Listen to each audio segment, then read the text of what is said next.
Ticket যাই গে। তাহলে আমার বাড়িতে আনহের দাওয়াত থাকলো, কালকে সন্ধ্যার সময় আইসেন। কইলাম না আমি মরা বাড়িত খাই না, আনহে অন্য ফকির দেখেন গা। আনহে না গেলি তো আমি ফকির পাবো না, নন যাই।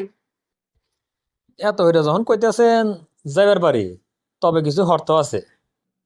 আচ্ছা, আনের হর্ত কি কি আল্লাহ কন। আমাক দুটো তপন আর দুটো গামছা দেওয়া লাগবো। আর আমার হাতে আরো দুজন যাইব, তাগারে না গিয়াও একটা হইরা তপন আর গামছা দেওয়া লাগবো।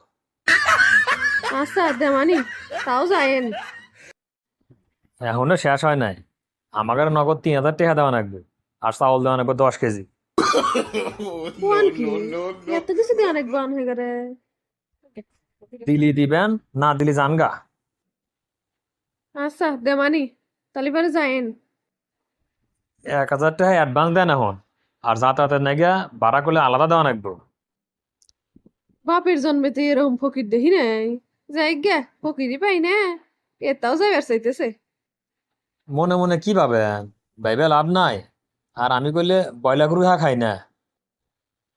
আর আমার হাতে যে দুজন যাইবো, ওরা করলে পাঙ্গাস মাছ খায় না, তাই হেবরে আমদা বাড়া হইরে।